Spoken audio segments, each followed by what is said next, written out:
Good morning again. I hope that you enjoyed Sister Allison's timely devotion. And this morning, you recognize this morning that Candace and Akira is not with us. It's not that they have strike or anything like that. It's just circumstances was beyond their control this morning, and most likely we will see them again next week. But this morning, I have a friend here. A friend I must interview on this program very, very soon.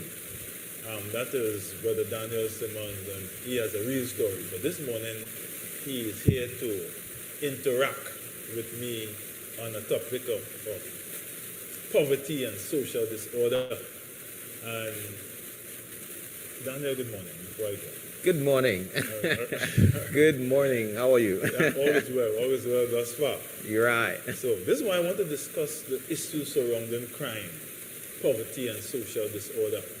You know, I want to discuss this issue because of the magnitude of ignorance in the society based on these things. Yeah.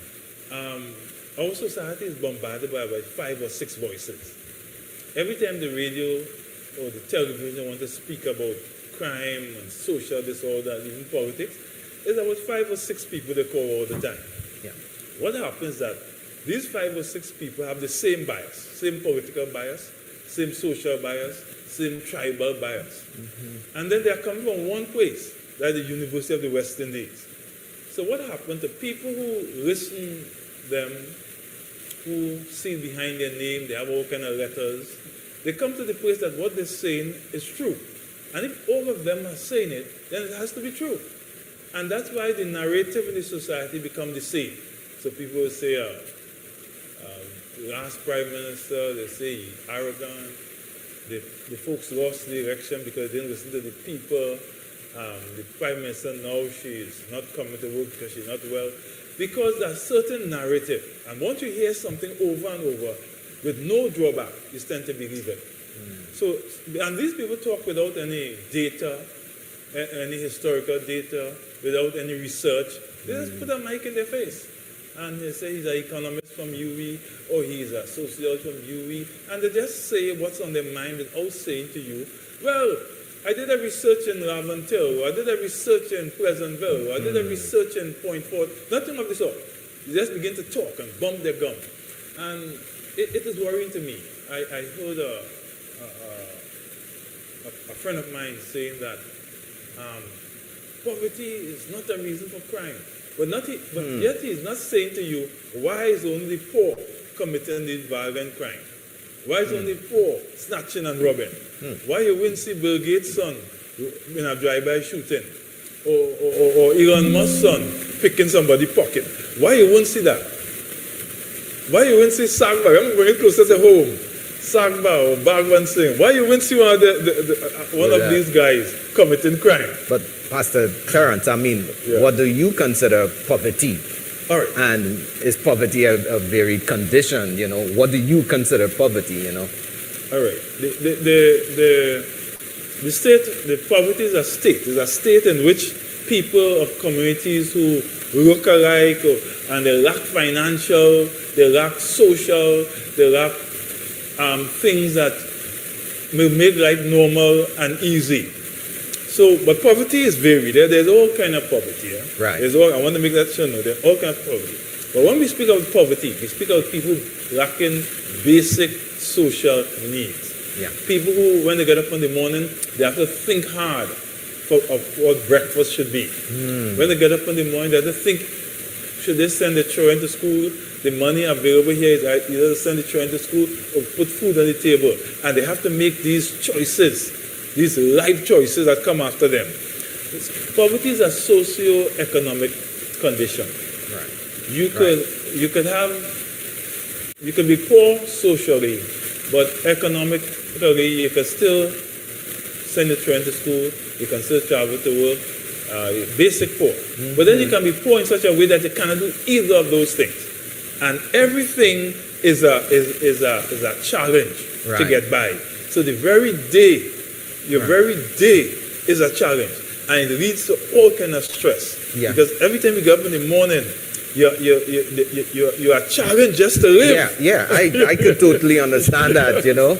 I could totally understand that because, you know, even growing up, we grew up in like a one-room house, literally, and it was 5 of us, right? You have the outside kitchen, you know, you have all these things, right? And what happened is that you have the rats in the kitchen, you know what I mean? And you have your neighbor, dying from leptospirosis. My God. You know, so it's like you're growing up in that place, and your father is working as hard as he can to do all that he can, and that's the thing.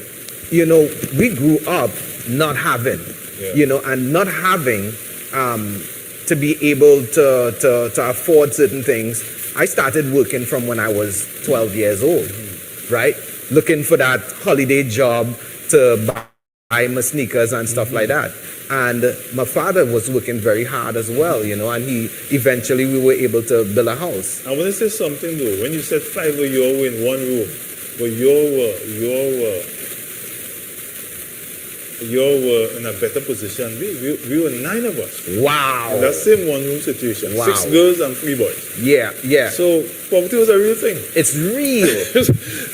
and poverty make you vulnerable also. That is very key because, you know, you don't have access to the health care because you don't have the money, right? To certain types of health care that you needed, you know. Take for instance, I wanted braces, but we didn't have the money for braces, you know.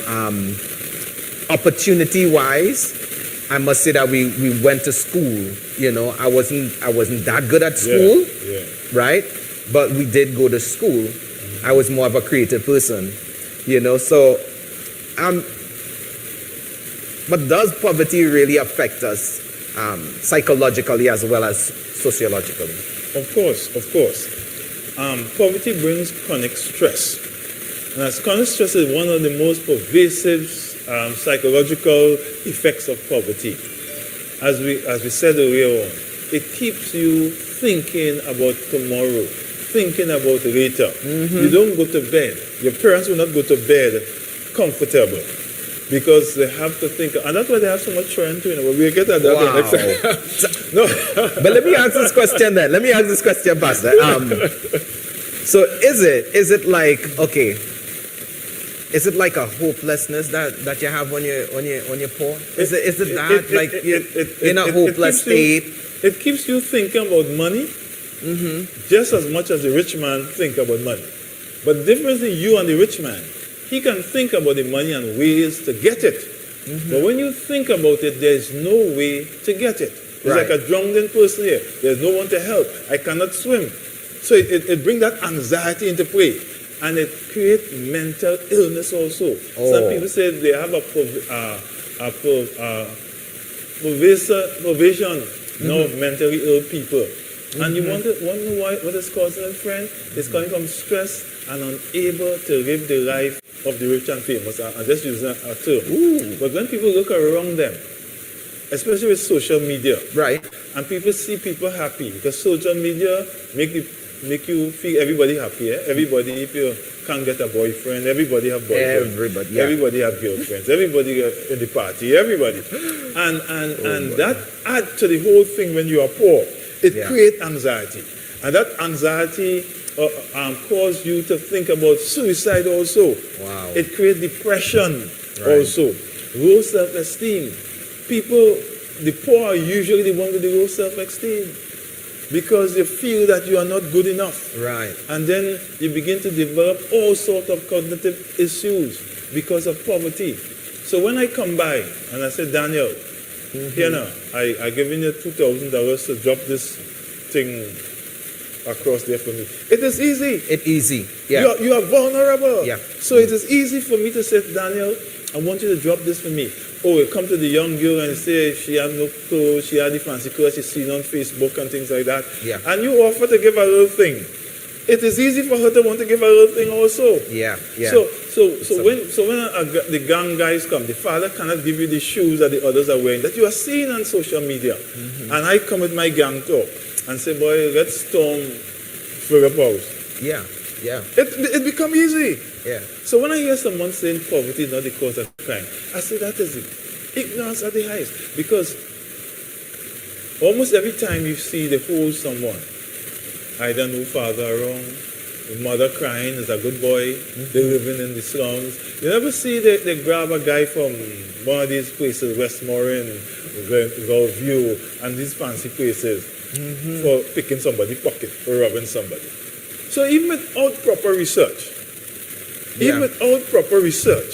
you can sit and recognize there's a correlation between the crime and poverty. But then are we, is the poor being discriminated then? Is there some discrimination where the poor is concerned because they come from a certain society or they look a certain way? Could they discriminate? Could other people who have wealth discriminate them because of how they look and cause them not to have the opportunity that they need? Well, I work at a company. Right. People, if you go through my family, I don't want to say everything. And I know that when we have bad weather, I remember, I don't want to tell this story without you knowing what I'm talking about. But I put it this way. And say it openly, without saying of my experience. If there is a problem, and check today, and they have some weather problem, right, and they need to road shed, they will shed the road in Laventille, in Konopia, in Hard Bargain, in these places. Wow. They will not shed that road in Woodbrook, right, in Westmoreland. And I remember a guy saying to me, well, you shed the road, don't take it from this place, take it from that place. And I said, but why do that? He said, well, these people have the work at home. They have the food in the refrigerator. All them fellas doing up the hill is playing games and watching porn. So there's a mindset. There's a mindset. And that mindset is driven by everything. There are people in certain areas who don't know what it's like not to have water. Right. And there are people in certain areas who water is always going. Yeah, yep. I know about that. Yeah, there are people who don't buy candles and don't have lamps in their home. Yeah. But there are people that place is stacked with candles and kerosene and because they're preparing for current not being there. Right. So when you speak about discrimination, yes, the poor is discriminated against. You ever go to a grocery and while you're walking, people they walking and looking, and then look up and you see somebody looking. Yeah. That has happened. That happens. The rich experience that. Yeah. Or your child decides to go and take something from the shelf and break it and eat it. Somebody comes to tell them some crazy thing. Yeah. Well, a rich man, or let's say one of those white folks or things like that. And the child pull it. Nobody come and tell them anything. No. And you see that. You see that. You see it? It's real. It is real. The discrimination is real. Of course. But you know something? There are like so many good people who are poor. Yes. Not just good, but great intentions. Yes. They don't want to do no crime. No. And they use that to say, well, how come I was poor and I didn't commit crime? Situations are different. Yep, exactly. Different. Yeah. And I might be poor, but I might be in church also. Immediately that changes the dynamics. Yeah. I might be poor, but my father might not be as stressed out as your father. Yeah. So immediately that changes the dynamics. Yeah. You understand? Yeah. Or my mother would have grown up in a world that is different from the world that your mother grew up in. Yeah. So it's another thing, but the common denominator is that these people who commit these crimes are all poor people. Wow. And because of that, you must see a link between that poverty and that crime. Yeah. Common sense will take you there. Yeah. So then, it's almost like you're using crime and social disorder interchangeably. Is it? That's the question. Is it? All right. I use it like that because one leads to the other. Poverty leads to social disruption. I remember I was a boy, I remember when I was a boy, I went next door to play with some to make a kite. Me and my brother. Okay, there's a call on the line. We'll take that call, and then I'll come back to your question. And those who want to call, remember the number is 744-7325. 744-7325.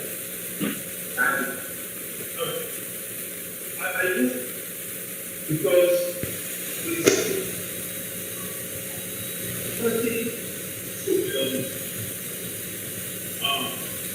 yeah. So the call. Yeah. I'm not hearing. I'm calling. I'm hardly hearing you. Yeah.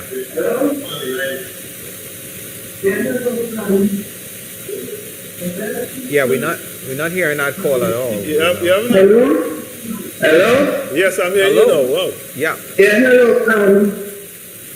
I just Harrison Brown. Is visiting Harrison Brown from Tantan?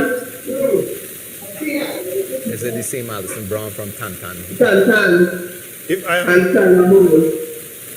I am Browne from St. Anne's? No. I see Alison Browne. Alison Browne. Preaching. Is this the same Harrison? That is the same. That is the same. Yes, Yeah. that is the same Alison Tantan. Oh, is she? Yes, it's she. But she no longer Tantan anymore. Well, all right. Praise the Lord. Amen. Praise the Lord. All right then, thanks. I just want to know. Yeah, same Harrison. All right. Yeah. Okay then. Thank you. Yeah. As I said, poverty leads to social disruption. Right. Because we live in the social world. Right. We are more social than anything else. Yeah. And if you are poor, there are a lot of social events that you will not be able to take part in. And these social events cause you to feel different as a person. Yeah. Now, mostly men make the thing disruptive because of Browne. So you hardly find women creating the social disruption I was speaking about. But men do, because they have the freedom. Yeah. You know, if you are at home and you have a daughter and the mother is cooking or something like that, and she came outside and she said, Carol, and she can't find Carol. Yeah. She will stop doing what she is doing. Wow. But it was Daniel, and she comes, she said, Daniel, and she can't find him. She said, where is boy going again, boy? But she will continue doing what she's doing. Yeah, very true. So you find the boys have more chance, more opportunities to create all sorts of environment. Anything you can think about is a reason. Yeah. Everything you can think about. Yeah. Is a call coming through? Okay, yes. Everything you can think about, there's a reason. There's a reason for it.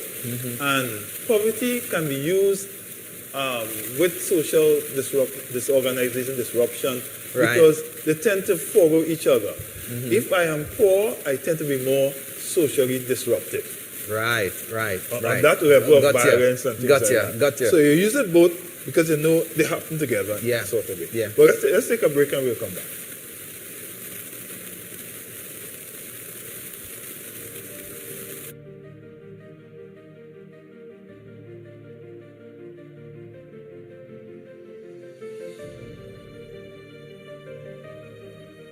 JD Furniture Store, we believe the things you choose for your home should last your family years to come. Whether it's a cozy furniture for your bedroom, living room, or kitchen appliances, we've got it all.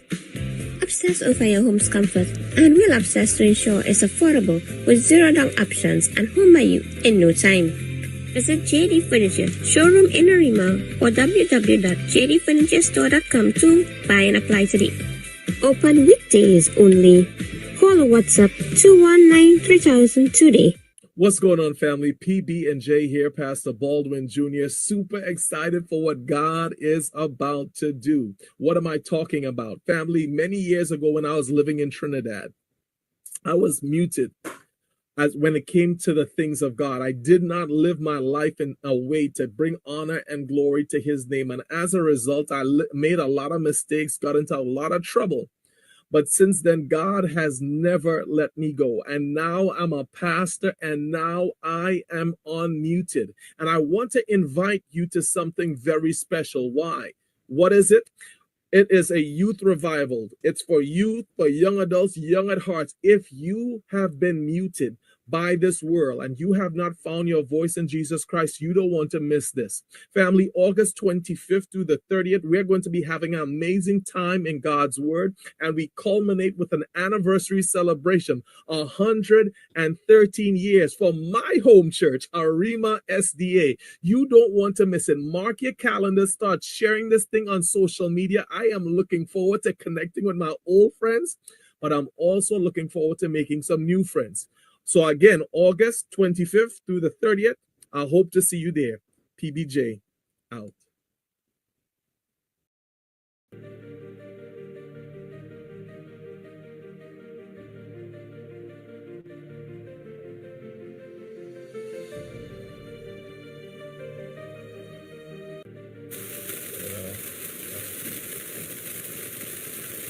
All right. So we're here again. Yeah. Go ahead. So let's talk a little bit, right? I want to ask this question, Pastor Terrance. I want you to dive a little more into it because you allude to it, you talk about it a little bit. Are you saying there's a relationship between poverty and crime? And how come all the people who are poor, who are going through stuff, right, who have challenges out there, are not doing crime? All right. While they are not doing it, the propensity to do it is more with the poor than the rich. So I might be poor and not commit any crime. Right. But the propensity for me to commit those violent-based crimes, snatching, robbing, and things, is greater than Bill Gates. Wow. Because of poverty, it becomes greater among me. Now, my tendency, the closer I am to the edge, the greater the chance of me committing crime. So you might be poor, because there are many different levels of poverty. Right. But you are not close to the edge. You're living, somebody supplying the food, somebody supplying some sort of recreation. But I am poor. But there's not any sort of sustenance available to me. Now, poverty is a difficult cycle also to break. It can pass from one generation to the other. And when it passes with certain ideas. There are some people can blame themselves for being poor. Right. While some people will blame others for them being poor. And with just reason too. Some people have been robbed of their inheritance, their father ran away, and their poverty is seeped also in a level of bitterness. So while I am poor, my father is home, he's not working or he's sick for my mother, but I'm poor. My poverty is different from your poverty, where your father ran away, you know. Or your relatives. Or your relatives have stolen your inheritance from you. It's a different level of poverty. So poverty, the reason why some poor do and some poor they don't, has to do also with the effects of socialization. Right. How have you been socialized to live? How have you been socialized to see the world? How have you been socialized to have empathy and things like that? All that adds to what you would do when you are poor. So just simply say, I was poor and I didn't commit no crime. How come he poor and he commit crime? Your situation is different. It's different. It's different. And although you may live in the same home with your siblings, you are not walking with your siblings every day, you know. You are not walking to the target with them. You are not in the same maxi with them. You are not reading the same book. You are not hearing the same thing. So although you are in the same house, you can be socialized differently, even being among your siblings. I get that. Because your friends are different, all of that. I'm thinking about it, and poverty really creates that vulnerability, right? That vulnerability. But what poverty does not do is force crime. No. It cannot force crime. No. But it creates the vulnerable environment. The environment for it. That's something. Because I think about it biblically, right? When you look at that, let's take the widow. Everybody else was given all that they have, but this widow, she gave what? Her two everything. last mite. Yeah. This is poverty. Yes. And Jesus said she did give all that she had. But yet you find with that widow, that faithfulness, right? Yeah. She could have turned to crime. Prostitution. What about prostitution? She could have turned to prostitution, but yet you find her giving that last. And that woman left there more blessed. Yes. And I want to add to what you're saying on that. Yeah. The reason why some will go to prostitution and some will not, again, it comes back to the socialization. Yes. I say to people, I don't eat meat. I was teaching a sociology class, and they were speaking about eating rats and things like that. So I said, it will be easier for you who is eating meat to eat rat than for me who don't eat meat. Rat is a far stretch. So it's where you are at a given time.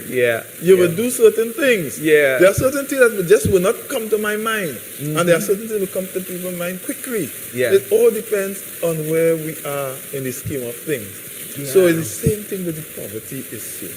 The same thing. It's where you are. What would go into your mind to walk down Frederick Street and see a young lady with a purse and run and snatch it?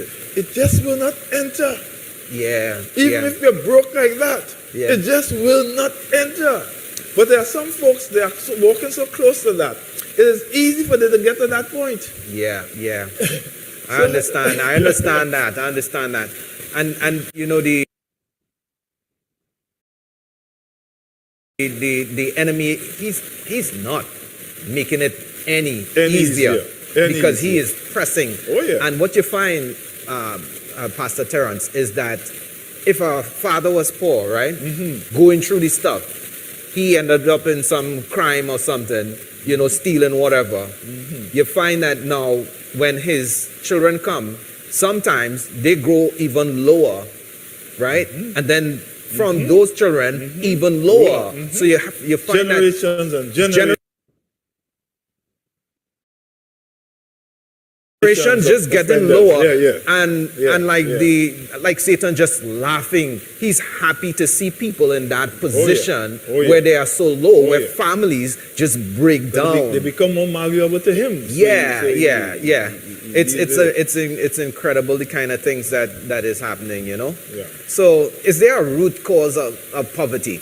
And sometimes that lead that small group to act while others in their status may not act. Is there some kind of root cause to the poverty? There's a root cause, and that root cause is how you are socialized. Remember, the Bible said, train up a child in the way he should go. And when he's old, he will not depart. So therefore, the Bible is saying you must have a certain value system. And once you are trained into that value system, that's what governs your life after that. So the society is built on a certain value system. You know, Robert Merton spoke about the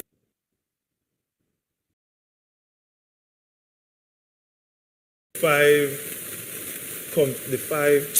forget what he called it.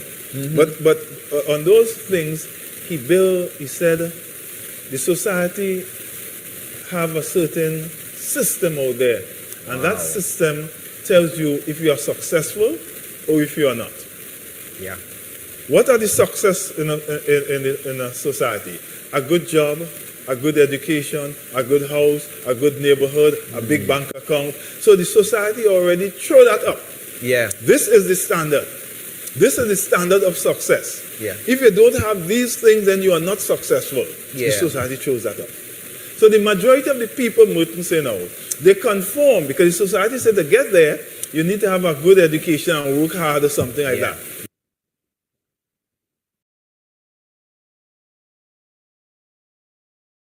So the society began to embrace those ideas. That's not true. You can have these things and still be poor.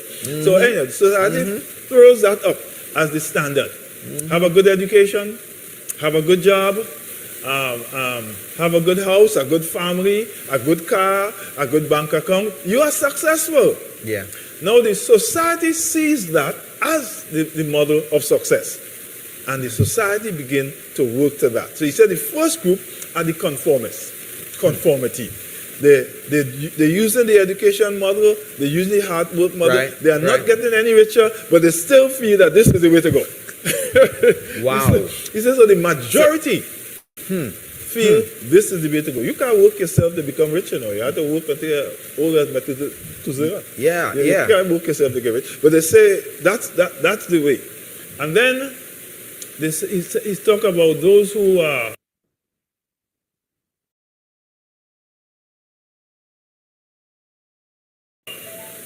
yes, he talking about those who are they conform to the idea, but he call them innovators. They begin to use the idea is right, but I cannot get rich that way. So they begin to innovate. Innovate. Let's take a break and come back.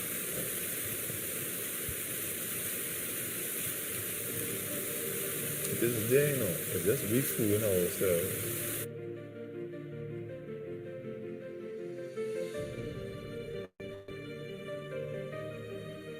JD Furniture Store, we believe the things you choose for your home should last your family years to come. Whether it's a cozy furniture for your bedroom, living room, or kitchen appliances, we've got it all.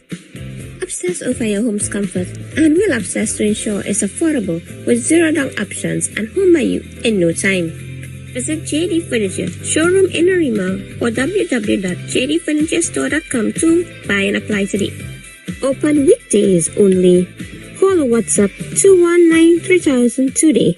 What's going on, family? PB&J here, Pastor Baldwin Jr. Super excited for what God is about to do. What am I talking about? Family, many years ago when I was living in Trinidad, I was muted as when it came to the things of God. I did not live my life in a way to bring honor and glory to his name. And as a result, I made a lot of mistakes, got into a lot of trouble.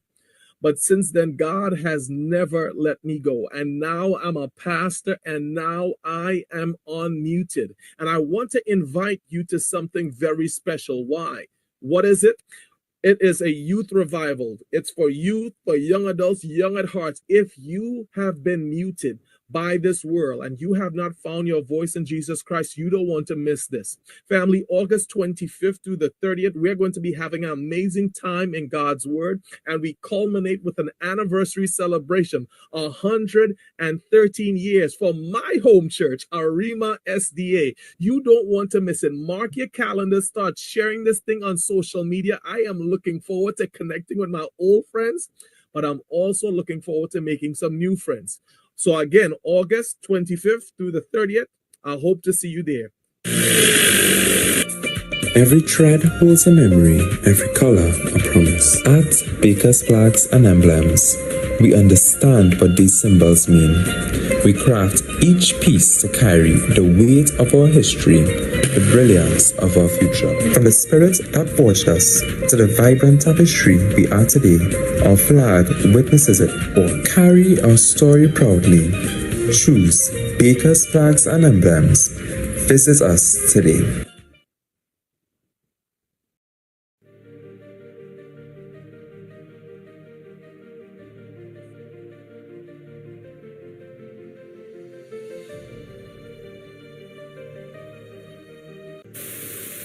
Yes, before we went to the break, I was speaking about Robert Merton's strain theory of what causes crime. He talked about conformity, and then he said innovation. Those who, they will accept the method, that is education and hard work, but as far as they are concerned, they cannot get it there. So what they do, they go to innovate. So they steal, they fish, they rob. He said that's all part of the innovation. He said, and then there are there who, then he called the third strain. Sometimes I forget anything all in my mind. But anyway, he talked about the other strain, I forget the name, but he said this is where people decide that they will just go along with it. Right. They cannot do it. They cannot get it, but they'll just go along. He said that they speak about things like, I have a little house, or I have a little wife, I have a little job, and they see everything in the world. The idea is never to buy a house because they know they will never be able. So they go through and they tell themselves they reach a certain age where the children will mind them with a pension. He said he called those. He says so they come to that. He said, and then there are those who withdraw, the retreatists or the ritualists, he called those. Right. Those ritualists who just go through the motion, just do what they have to do. They know when they get to the age, the government will give them a pension, or the children will mind them, or they'll rent a small part. And he said he called them the ritualists. He said, and then he called the retreatists, those who just retreat. You see the boys on the block. They're working, 10 o'clock. You see them there 6 in the morning. You come back in the night where I'm living there. I still see them on the block smoking extra long cigarette. They are retreated. The goals and the means mean nothing to them. They are not thinking about all these goals that you are talking about. They just retreat. And then he said, then there are the rebels who are always busybody, looking for something to do. Those are the ones you can contact to go and break in the house and things. He said, but where you have to fight with Merton is that he said what caused crime and deviance is the goals of the society. He said if the society did not have those lofty goals, no one would have been striving for them. No one have to steal to get them. But he said the goals that are before you. So you know what it is to be successful. And because you understand what is successful, all of us strive for that. So it's like just chasing a lot of material things. The dream, the American dream. The American dream. Wow. We're chasing the dream of success. We want to be successful. You go on Facebook now, and one set of parents, they write no exam, but they're congratulating themselves because the children got good passes and things. That's part of the dream. Education. I could understand because I remember a time, right, when I was in the music business, that I was about to work with a key person in the music business, very, very high person.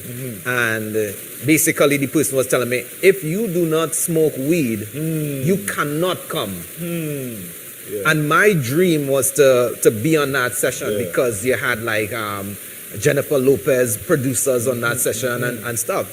So it was, I have to like, I want to be on the session, but I have to smoke weed. And I wasn't about to smoke that weed because that's how they try to get you, right?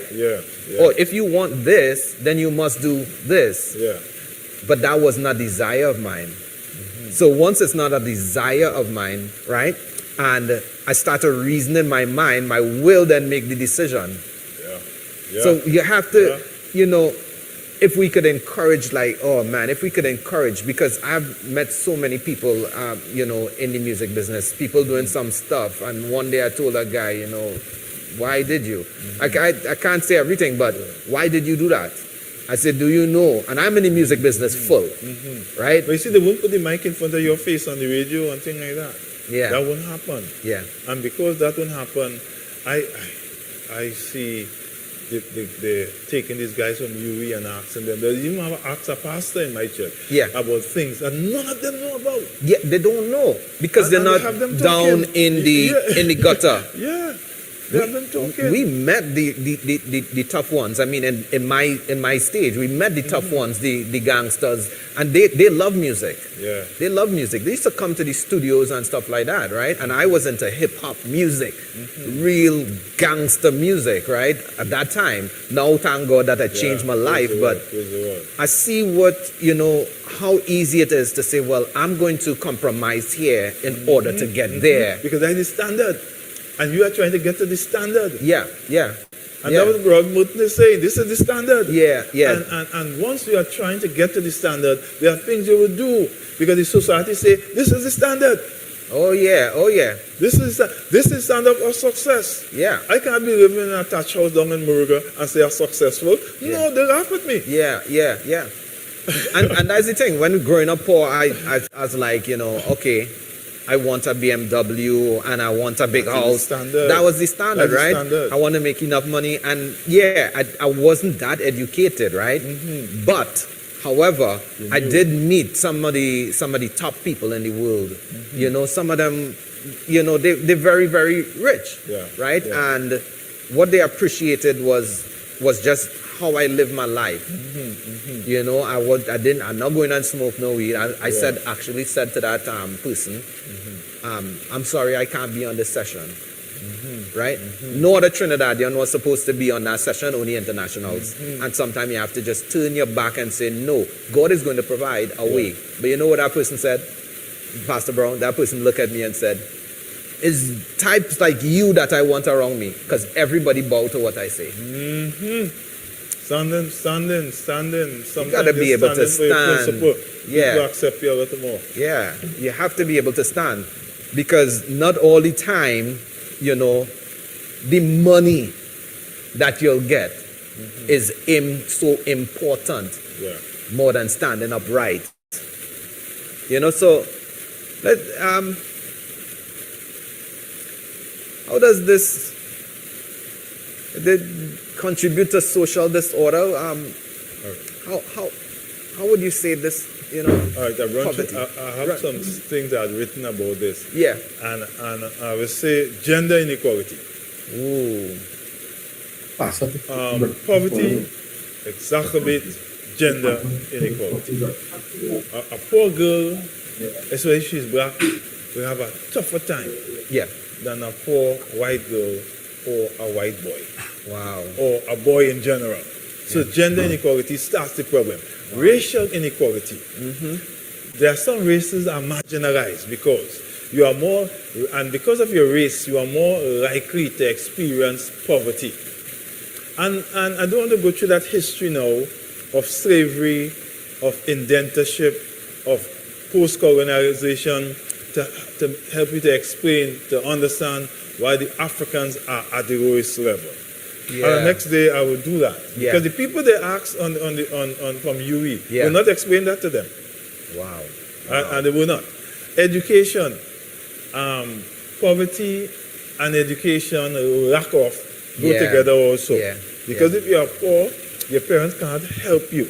If you have learning difficulties, they cannot help you. The books you may need, the evening classes, they cannot help you with those things. The nutrition, they cannot help you with those things. But unemployment, they could be unemployed, but you're under unemployment because the money you are working for cannot fulfill your needs. After you are paid on Friday, and by Tuesday you are just as broke as when you were paid. So it cannot have a need. And then physical and mental health. If you are poor, your physical and your mental health will be challenged. Because you cannot get what you need. And then homelessness. And you cannot get proper housing because of the money you have. So you have to live in very dilapidated places that cause stress for your children, and they are easily swayed when they walk in the street because they are not accustomed seeing. They are in leaking roof and putting a bucket by the side when the roof is leaking, and they go through that sort of thing. So when they drop off by their friends, and they see what's going on around their friends. And then a boy come and sell them some dreams. They will buy the dreams. Because of where they live. And then hunger. My daddy used to say, when you ask for real food, he had a saying, he used to say, regardless of how much you eat now, you'll be hungry again later. He was saying that because he was broke. So make him be comfortable with the small morsel. He became a philosopher. So hunger is, and then when you're poor, they begin to give you food that could fill you up, but will not give you any nutrition. So you got to get dumpling and oil and dumpling and saltfish and I understand. You start to eat those things, and then the whole instability of economics leave you vulnerable for people to lure you into doing things that is wrong. And what you know something? I was thinking that sometimes the way this society is set up is for be poor sometimes to have misplaced desires Yeah. for wealth. But that was Muth was saying. Yeah, that's what I was thinking But about. anyway, Daniel, Yeah. we have come to the end of this rich discussion. We have to do it again. Yeah, Because there are so many issues on poverty. And someone I listen to society.